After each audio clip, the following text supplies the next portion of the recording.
So, time for some more tidbits from Happily This Christmas, Happily Incorporated by Susan Mallery.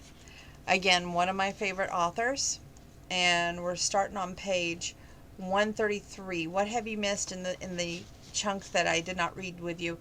There is a dynamic where the daughter can't forgive the father for not coming to see her, and um, the also there's a dynamic of Hunter, the young son. He's like the voice of, I call him like the little guardian angel in this book, and you'll see why right now, because um, Jocelyn does not want to go to Thanksgiving with the next door neighbor and Hunter and the other friends that Wynn has, which is the next door neighbor. Garrick is her dad. And he's like, fine, I'm going to go dinner with them and you can stay here. So she's getting left behind. So Hunter's like, that's not right. He tells his mom Wynn. So he's going to go over to check on Jocelyn right now on page 133. Jocelyn sat at the kitchen table, her paper supplies spread out around her. Even as she brushed away tears, she was folding and gluing the paper to make snowmen. So what if her life was falling apart? At least Chandler got home. She would have money in her savings account for them and the baby. On the tablet screen, she saw Chandler holding out his hand to her and then pulling her close for their first dance together. Everything about the image was perfect. Chandler was so tall and handsome. How her dress swayed, the happiness on both their faces. She missed him so much, missed them. She was so lonely, scared and uncomfortable. Thoughts swirled and crashed together, making her more miserable by the second. Tears fell as emotions overwhelmed her. She crushed a small snowman in her hand and threw it on the floor. I hate this. There was no one to respond because she was there by herself. No one to... The front door opened. 134. Jolene, it's Hunter. She quickly brushed the moisture from her eyes. I'm in here, she called. He walked to the kitchen. What you doing? Just making snowmen. But it's Thanksgiving. Why would you want to stay here by yourself instead of being with us? A very good question, and one she could no longer answer. I just do, he said across from her. I don't believe you. Why are you crying? I'm not. You were. She sniffed. It's just everything. My mom called for maybe 2 seconds. She's so busy with her dinner and stuff. I talked to Chandler, but he's far away and I miss him. Everything is awful. Hunter's mouth twitched. You mean awesome. She rolled her eyes. That's not funny. My life is horrible and I hate it. It's the holidays. Hunter stared at her for a long time. I don't get it, he said at last. Why do you always look at the bad side of stuff? You never see the good side. That's not true, only she knew it was. You miss Chandler, but he's not in a war zone, and he'll be home in less than a month. You have a lot of family. You have your mom and your dad. I never had a dad. He died, and I never knew him. Mom's only showed me some pictures, but they don't mean anything. We don't have any other family. It's just the two of us. I never wanted to be mad at her for the way you're mad at your dad. I never want to hurt her feelings or make her sad. I don't know how you can stand it. His unexpected confession and his very accurate assessment of her life made her feel ashamed. It's different for me. You're too young to understand. You're hiding because you're scared. That never works out. He stood. Come to dinner. You know you want to. Being by yourself only makes you feel worse. Jasper and Renee brought their dog Coda, a great guy, and someone abandoned him at an RV park in Texas. Jasper found him and brought him home. Now he's happy. There's a lesson there. Jolene looked at the teen and saw a man that he would be someday. He had solid character and a caring soul. Somewhere out there was a teenage girl who was going to marry a great guy. She looked at the snowmen she made that morning and stacks of paper wanting to put together while she wanted to earn the money. Maybe the snowmen could wait. She stood. I probably won't like it, she grumbled. Hunter only laughed. That was 133, 134, and 135. Next paperclip. Page 156. I heard, she said, staring at him wide-eyed, about that man kidnapping his son. There was a shootout. Are you all right? She sounded worried, which felt kind of nice. Without thinking, he held his own arms open before remembering that for some reason Jolene didn't want anything to do with him anymore. Only instead of rejecting him, she raced into an embrace and hung on tight. I was so scared, she said. I'm fine. I wasn't in any danger. He held her, aware of the difference in her body. Her huge belly got between them, reminding him that his little girl was a grown woman and soon to be a mother herself. He thought about how scared the boy's mom had been, and if something like that ever happened to Jolene, he would move heaven and earth to keep her safe. She stepped back. "Did you go to the shootout?" she asked. "It wasn't a shootout. It wasn't not like the movies." She glared at him. "Did the suspect have a gun, and did he fire at the officers?" "Yes." "Were any of them injured?" "Damn, a couple." "So you were in danger?" "I was coordinating the action. I wasn't in direct line of fire." "But you still could have been shot." "I suppose, but I wasn't. I'm fine." He thought she might continue to grill him, but instead she nodded. "Okay, Dad, I know you want to take a shower. We'll talk after that." 20 minutes later he joined her at the kitchen. When she saw she got a beer from the refrigerator, opened the bottle, and then poured some water for herself, put some chips and dip along with a plate of cut up vegetables. "Thanks," he said, both surprised by and wary of her thoughtfulness. She picked up a slice of red bell pepper, but she didn't take a bite. He waited, and wanting her to tell him what was on her mind. He assumed that she would want to know more about the morning's event, and she was surprised by him asking, "Were you working for the DEA when you were gone that 1 year?" He groaned silently, not a topic he wanted to discuss with her. He didn't like talking about the same time in a life. So much had happened that still haunted him. His capture and torture, Rain's death, the realization that someone he had trusted had betrayed him. He nodded slowly. "Yes, I was on assignment in Colombia, working under cover. I wasn't supposed to be gone long but the cartel found out who I was and took me prisoner." Her eyes widened. "What?" He raised one shoulder. "It was a long time ago, and I'm fine." "It wasn't a long time ago. You came home less than 4 years ago." She brushed away a tear. "I thought you were just living out your life. No one told me.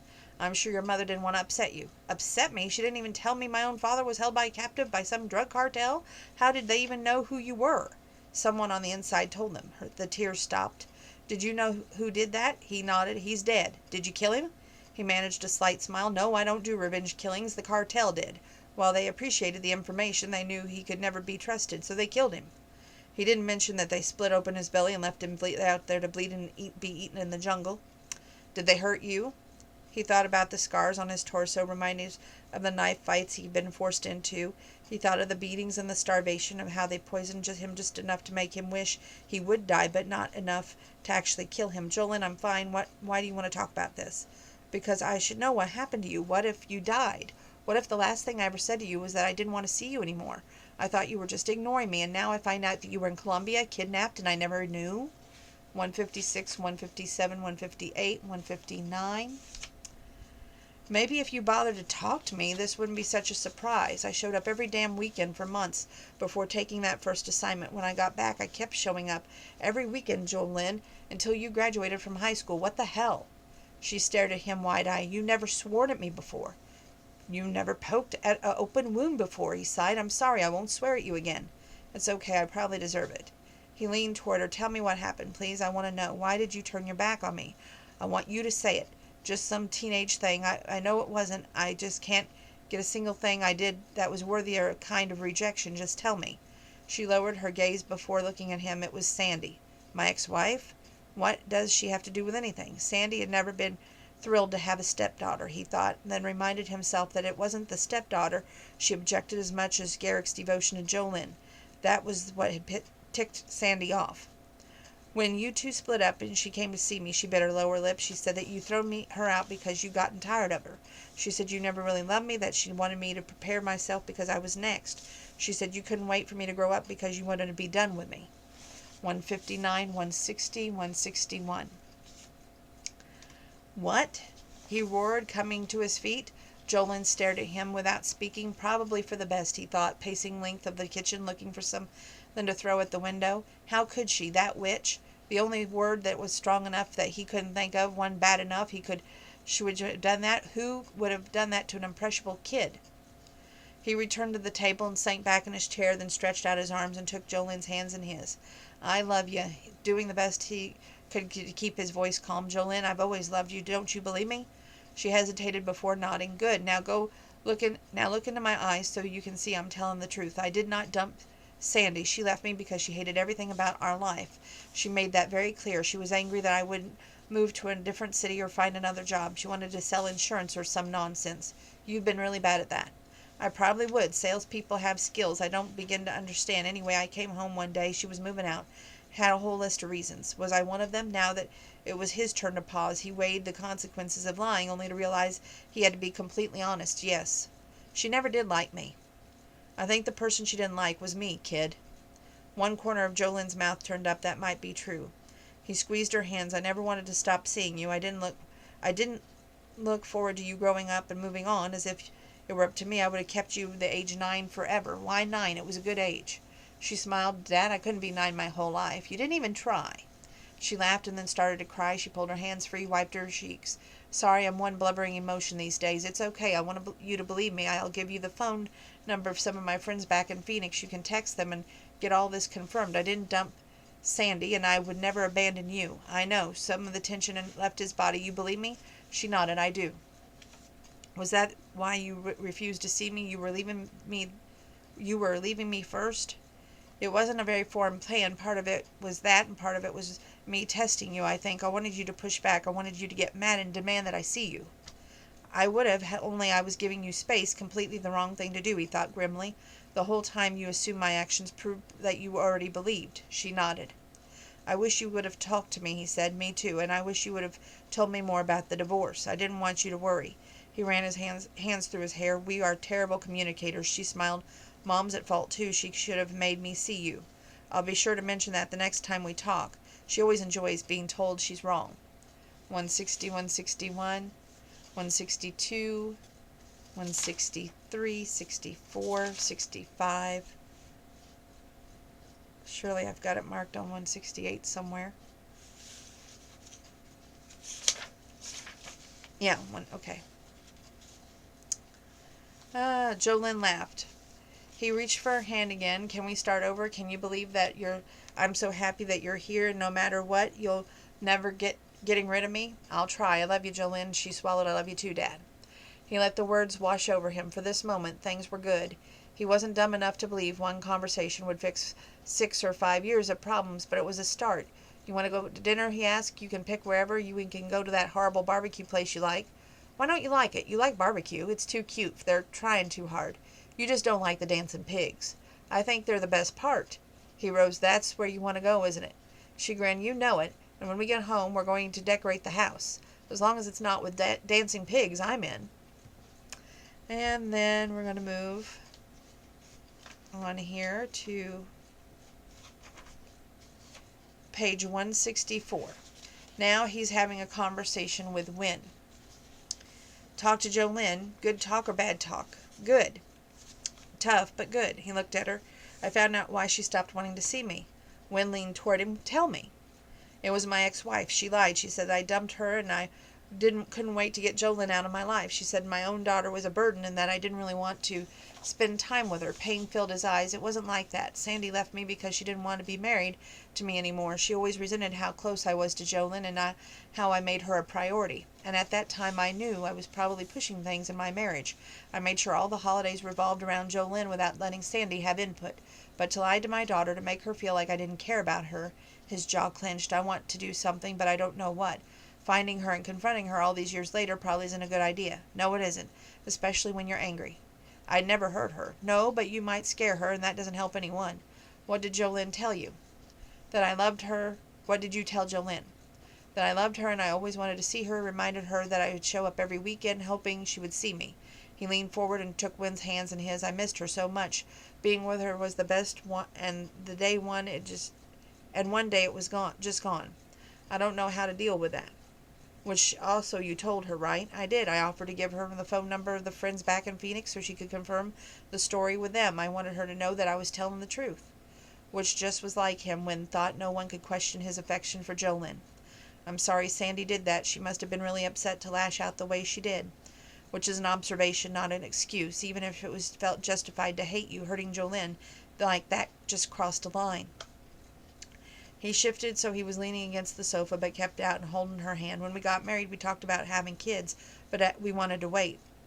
This is 164, 165, 166, and 167. After a couple of years, I started bringing it up, but she always had a reason why now wasn't a good time. Eventually, we started fighting about it. I accused her of changing her mind. He looked at Wynn. I wonder if my relationship with Jolene had something to do with that. I wonder if she thought that we wouldn't love the child that I love Jolynn. She ever say that? No. I would have denied it, of course. I would have loved our kid just as much. It's not like I have limited amount of parental love, and Jolynn got all of it. That's a rational argument. He nodded. You're right. I really was unreasonable with Sandy.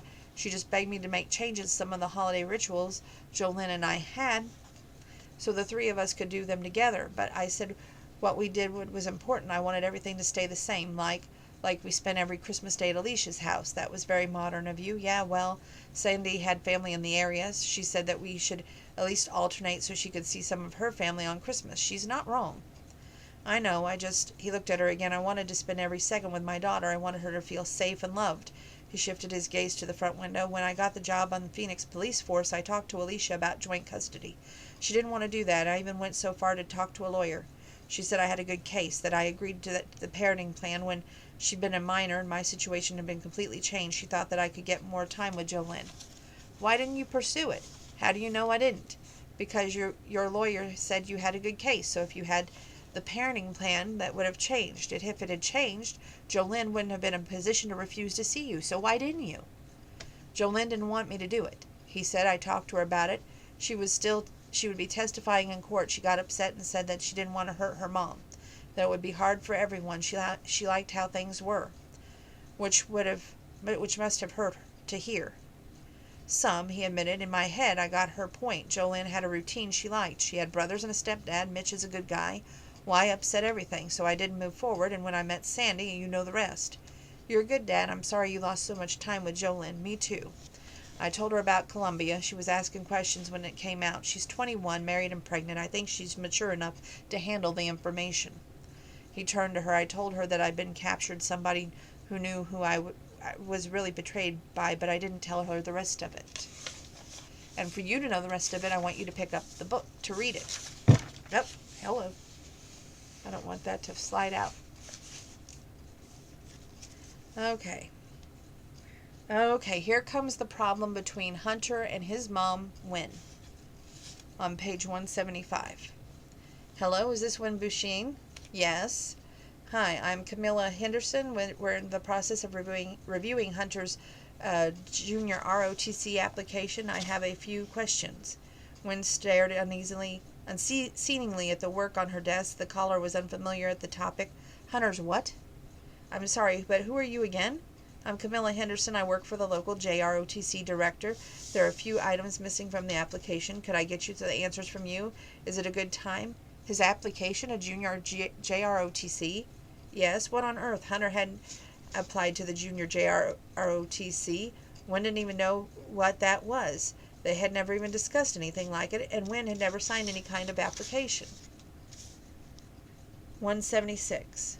Even as she mentally tried to make sense of all of it, a bigger, uglier problem sat down in front of her. There was no way that Hunter could have applied for that kind of program without getting a parent's signature, and if Camilla had the application in her hands, one Wynn didn't know anything about, then someone had faked her parental approval, and that someone was most likely Hunter. Disappointment joined confusion. She still wasn't sure what she was going to do, but she was going to have to figure it out. Sorry for sounding so distracted, she said, doing her best to fake a casual tone. I'm in a meeting. May I call you back later? Of course. Camilla gave her direct number and hung up. Wynn turned her to the computer and typed the junior JROTC and into the search engine. A second later, she was on the website learning that JROTC was in fact a real thing. From what she could tell, it was a leadership program that was very successful. She heard the ROTC at the college level, but not anything in the junior high or high school. But when she checked the local area, his school was listed as having that program, all of which was interesting, but she didn't change the fact that Hunter had gone behind her back to apply. He hadn't bothered talking to her at all. He just done it. What had he been thinking? Did he really believe that he could get into ROTC program without her knowing? Even more to the point, why hadn't he said anything to her? They talked about everything, or so she thought. Now she wasn't sure about anything where he was concerned. She got to her feet, circled her desk, her stomach hurt, and her head was spinning with questions and thoughts. This wasn't her kid. Hunter didn't act like this. When was he wanting to do something? He asked. They talked about it. She wasn't unreasonable. Why had he done this? And what was she supposed to do? She picked up the phone and sent one text to one of her friends. She didn't know any of them who would have this kind of advice she needed. After hesitating a few seconds, she texted Garrick. I have a kid problem I need to talk about today. Do you have any free time today? It only took a few minutes for him to answer. I could grab a coffee right now if that works. It does, thanks. They settled on a place. Wynn took her handbag. She ordered 2 lattes. 2 minutes later, Garrick walked in and spotted her from the table. Under normal circumstances, she would appreciate seeing his manly uniform, but that wasn't even enough to distract her. I got a latte. Hope that's okay, or do you drink black coffee? I drink a latte from time to time. Thanks for getting it for me. What's going on? It's Hunter. 176, 177, 178. We're going to stop at page 180 tonight. One corner of his mouth turned up. I kind of assumed that him being your only child. She tried to smile back, but she couldn't, and then explained about the unexpected phone call. I went online, said junior ROTC really exists. Sure, they're a high school, 9th grade and junior high.